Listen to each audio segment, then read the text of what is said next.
تو گھروں کی آبادی کا تعلق میرے عزیزوں وہ حسن سلوک، بیوی کے سلوک اچھا ہو، بیوی کے اخلاق اچھے ہوں، گھر آباد، خامد کے اخلاق اچھے ہوں، گھر آباد ہے۔ اولاد سے حسن سلوک ہو، اولاد پہلے 10 سال اولاد کو دے دو، ساری زندگی تمہیں دے گے۔ 3 سال کا بچہ اسکول ڈال دیتے ہیں، 3 سال کے بچے کو روتے ہوئے بھیجتے ہیں، روتے ہوئے لاتے ہیں، اس کے دل میں ماں باپ کی نفرت جمنا شروع ہوتی۔ میں 11 سال کا تھا جب میرے باپ نے مجھے گاؤں سے سینٹرل ماڈل اسکول لاہور بھیجا کہ اس کو ڈاکٹر بنانا ہے۔ 11 سال کی عمر ماں باپ سے جدا ہونے کی نہیں ہوتی۔ اللہ نے ہمیں ایک چھوٹی سی بادشاہت دی اپنے علاقے کی، اور وہاں میں ہاسٹل میں چلا گیا، روٹی کھانے جاؤ میس میں، اور کپڑے دھونے کے لیے دھوبی تلاش کرو، بستر خود اٹھاؤ، کپڑے خود سیٹ کرو۔ تو میں اندر سے ٹوٹ گیا، بکھر گیا، اور میرا دل ماں باپ کی محبت کے لیے مر گیا۔ پھر نہ زندہ ہو سکا، نہیں زندہ ہو سکا۔ میں اپنے بھائی پہ رشک کرتا تھا، وہ میٹرک تک ماں باپ کے ساتھ رہا، وہ ماں سے ایسے لاڈ کرتا تھا کہ میں اپنی بیگم سے کہتا یہ جیسے میرا بھائی ماں کے ساتھ کرتا ہے، میرے اندر یہ جھوک نہیں اٹھتی۔ میں نے اللہ کے فضل سے تبلیغ میں لگنے کے بعد نوکر کی طرح ماں باپ کی خدمت کی، لیکن دل نے ساتھ نہیں دیا کہ وہ شمع بجھی جل نہیں سکی۔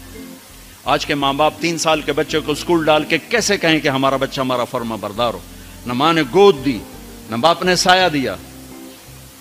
ایک ماں 2 بچے نہیں سنبھالتی، ایک ٹیچر 30 بچے کیسے سنبھالے گی تھوڑی تنخواہ کے ساتھ؟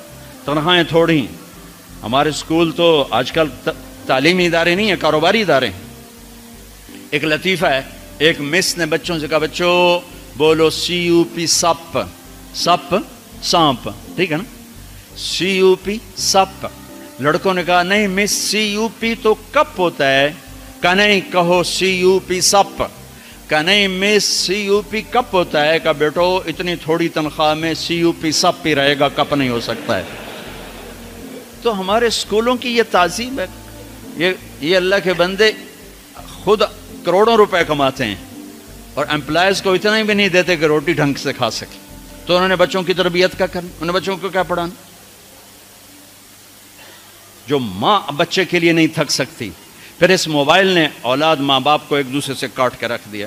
ہمارے فیصل آباد میں ایک خاتون اسکول ٹیچر اور خامد ان کے اچھے پوسٹ پر، تو وہ پیپر چیک کر رہی تھی، رونے لگی۔ تو ان کے خامد نے پوچھا کیوں رو رہی؟ اس نے ایک پیپر آگے کر دیا، رول نمبر ڈیش ڈیش۔ تو اس میں ایک تھا کہ آپ کیا بننا چاہتے ہیں، بچوں سے سوال آپ کیا بننا چاہتے ہیں؟ تو اس بچے نے لکھا تھا کہ I want to be a smartphone, میں اسمارٹ یہ موبائل بننا چاہتا ہوں، یہ آئی فون بننا چاہتا ہوں اور سیمسنگ فون بننا چاہتا ہوں، اس لیے کہ جب میں گھر آتا ہوں تو میں دیکھتا ہوں میری ماں مجھے اتنی توجہ نہیں دیتی جتنے اپنے موبائل کو دیتی ہے۔ جب میں اس سے بات کرتا ہوں تو مجھے نہیں دیکھتی، موبائل کو دیکھتی رہتی، مجھ سے باتیں کرتی ہے۔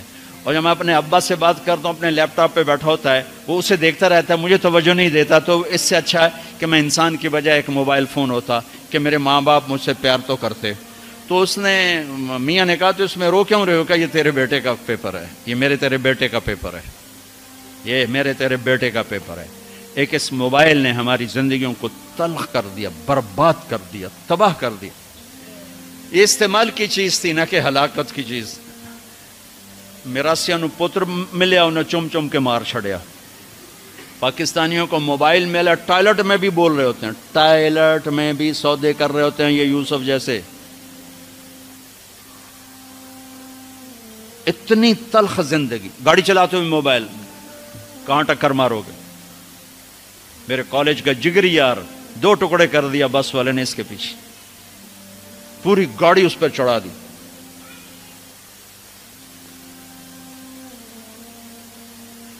تو بھائیو میرے نبی کی زندگی سیکھو، زندگی سیکھو، زندگی سیکھو، زندگی سیکھو۔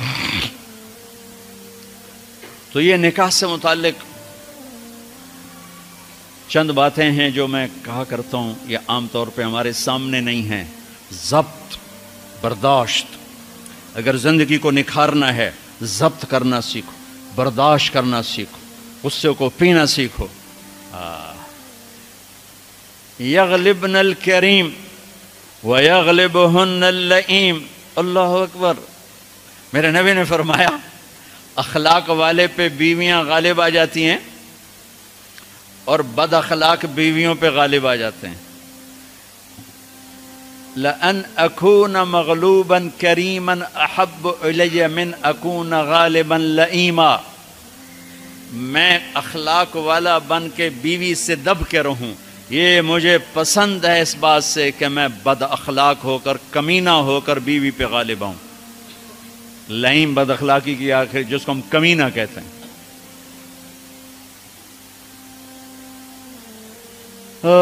خیرکم خیرکم لأہلہ وأنا خیر لأہلی، میرے نبی نے فرمایا سب سے بہترین مسلمان وہ ہے جو بیوی سے اچھا سلوک کرے، اور میں تم میں سب سے اچھا سلوک کرتا ہوں اپنی بیویوں کے ساتھ۔ میمونہ رضی اللہ تعالیٰ عنہ کے گھر آپ کی باری ہے اور آپ کو پیشاب آیا، آپ اٹھے پیشاب کے لیے، پیچھے حضرت میمونہ کی آنکھ کھل گئی تو انہوں نے دیکھا بستر خالی، تو ان کو نا نفس نے چکر دے دیا، ان کے جی میں آیا کہ اللہ کے نبی مجھے چھوڑ کر کسی اور بیوی کے پاس چلے گئے، تو انہوں نے سوکن پنا غالب آیا۔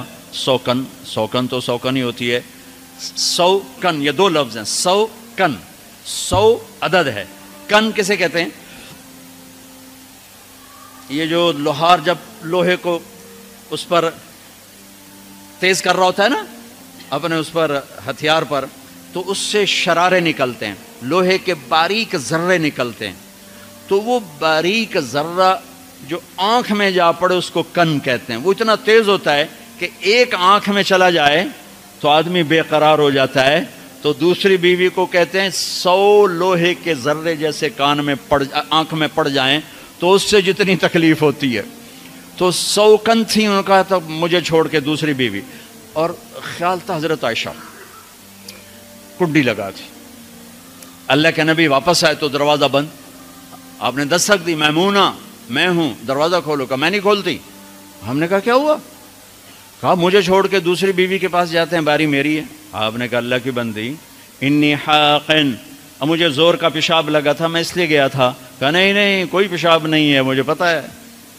آپ نے کہا میمونہ میں اللہ کا رسول ہوں، میں کبھی خیانت کر سکتا ہوں؟ پھر ان کو کرنٹ لگا، اوہ یہ میں نے کیا کیا، تو اللہ کا رسول، پھر ڈرتے ڈرتے دروازہ کھولا، پتہ نہیں اللہ کے نبی کیا کریں گے۔ آپ اندر آئے اور مسکرائے اور جا کر اپنی چارپائی پہ لیٹ گئے۔ تو میرے عزیزو، میرے بھائیو، کسی بھی انسان مرد عورت کی زندگی کی خوبصورتی، خوشحالی، خوشحال، خوش ایک کیفیت کا نام ہے، حال ایک لمحے کا نام، لمحہ موجود کو حال کہتے ہیں، خوشی ایک کیفیت ہے۔ لوگ کیا سمجھتے ہیں خوشحال ہے، پیسے بہت ہیں، میں نے تو کسی پیسے والے کو خوشحال نہیں دیکھا، سب کو میں نے اپنے مسائل کا میں گھرا ہوا دیکھا ہے۔ خوش اور حال دو لفظوں کو ملا کر گیا خوشحالی، خوشحال، ہر لمحہ موجود میں خوشی ہو، ہر لمحہ گزرنے والے میں خوش ہوں، اس کا تعلق میرے آپ کے اخلاق کے ساتھ ہے، پیسوں کے ساتھ نہیں، چیزوں کے ساتھ نہیں۔ تو بھائیو، اپنے اخلاق بنائیں، میں بھی بناؤں، آپ بھی بنائیں۔ اور میرے نبی نے کہا علی میں تمہیں اولین و آخرین کے اخلاق بتاؤں، اولین و آخرین کہ جی کیا ہیں؟ وَتَصِلُ مَنْ قَطَعَكَ وَتُعْتِ مَنْ حَرَمَكَ وَتَعْفُ عَمَّنْ ظَلَمَكَ، جو توڑے اس سے جوڑ، سبحان اللہ، جو نہ دے اس کو دے، جو زیادتی کرے اسے معاف کر دے، کہ یہ اولین و آخرین کے اخلاق ہیں۔ اور جو یہ سیکھ گیا، آپ نے کہا میں ضامن ہوں جنت الفردوس میں گھر لے کر دوں۔ اس کا نام تزکیہ ہے، اس کا نام اخلاق کی انتہا کا نام تزکیہ ہے، قلب جاری ہونے کا نام تزکیہ نہیں، اخلاق کی انتہا پر پہنچنے کا نام تزکیہ ہے۔ تو میرے عزیزو، اپنے آپ کو بھی سناتا ہوں، آپ کو بھی، فرحان کو بھی، سب کو، ہم اپنے گھروں کو خوبصورت بنائیں اچھے اخلاق کے ساتھ۔ جس کے اخلاق اچھے ہیں، جسے برداشت کرنا آتا ہے، تعریف کرو، اپنے بچوں کی تعریف کرو، اپنے شاگردوں کی کوئی خوبی دیکھو تعریف کرو، اپنی بیوی میں کوئی خوبی دیکھو تعریف کرو، اپنے ماں باپ میں کوئی خوبی دیکھو تعریف کرو، بیوی اپنے خاوند میں کوئی خوبی دیکھے تعریف کرے تو دل بڑا ہو جاتا ہے۔ خوشامد حرام ہے، تعریف حق ہے۔ جو آپ سنتے ہو حدیث پاک، جو تمہارے منہ پہ تمہاری تعریف کرے اس کو منہ میں مٹی ڈالو، یہ اس سے مراد تعریف نہیں، خوشامد ہے۔ جو تمہاری خوشامد کرے اس کے منہ میں مٹی ڈالو، یحبون ان یحمدوا بما لم یفعلوا، یہ خوش آمد ہے، تعریف کسی مسلمان کا جائز حق ہے اس کی خوبی پر اپنی بھی۔ وہ ڈاکٹر عبدالحی صاحب رحمۃ اللہ علیہ ایک مرید کے ہاں گئے کھانا کھانے، تو کھانا ان کو پسند آیا، انہوں نے مرید سے پوچھا کس نے بنایا؟ کہا جی میری بیگم نے بنایا۔ کہا بلاؤ۔ وہ بیگم آ گئی تو کہنے لگے بیٹی میں نے آپ کے ہاتھ کا پکا کھانا کھایا، بہت بڑھیا تھا، بہت پسند آیا، جزاک اللہ خیر، جزاک اللہ خیر۔ تو وہ بیگم رونے لگی زاروں قطار۔ تو ڈاکٹر صاحب رحمۃ اللہ علیہ نے پوچھا بیٹی رونے کی کیا بات ہے؟ کہا حضور آپ کے مرید کے پاس 30 سال ہو گئے، 30 سال میں ایک لفظ کبھی میں نے اپنی تعریف کا نہیں سنا۔ دنیا کا بڑا بخیل انسان ہے جو کسی کی جائز تعریف بھی نہ کر سکے۔ تو بھائیو رشتوں کو پانی پلاؤ، حسن سلوک کے ساتھ، تعریف کے ساتھ، درگزر کے ساتھ، محبت کے ساتھ، شفقت کے ساتھ، سینہ کھلا رکھو۔ اللہ نے عبادات کے اشارے کیے، اخلاق کو تفصیل تفصیل تفصیل سے بتایا۔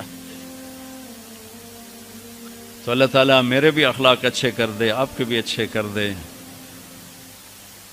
اگر ہمارا علمی حلقہ حسن سلوک، حسن اخلاق اور زبان کی شدت سے نرمی پر آ جائے تو کیا سے کیا پھول کھل جائیں گے، کیا سے کیا گل کھل جائیں گے۔ اسی چیز کو اپنے گھروں میں زندہ کرنا ہے۔ ضحاکن بسامن، میرے نبی گھر میں ہنسنے والے تھے، مسکرانے والے تھے، اپنے گھر والوں کے ساتھ ایک عام انسان کی طرح رہنے والے، گھر میں جھاڑو دے رہے ہیں، اپنے کپڑے دھو رہے ہیں، کپڑا پھٹ گیا خود سی رہے ہیں، جوتا ٹوٹ گیا خود اس کو ٹھیک کر رہے ہیں۔ میرے نبی کے اپنے گھر کے یہ کام تھے۔ اور تبلیغ اس کو سیکھنے کی ایک محنت، جہاں سے مل جائے۔ تبلیغ خوبصورت محنت ہے، تزکیہ کی ہے، اللہ کے نیک بندوں کی صحبت میں بیٹھو، جہاں سے بھی یہ دولت ملے اسے حاصل کرنے کی کوشش کرو۔ اور تبلیغ ایک اس وقت کھلا راستہ ہے، جاؤ گے تو اللہ تعالیٰ بہت کچھ نصیب فرمائیں گے۔ ارادہ کرتے ہیں انشاءاللہ۔ تو اب آپ ایک ماحول میں، ایک معاشرے میں ہو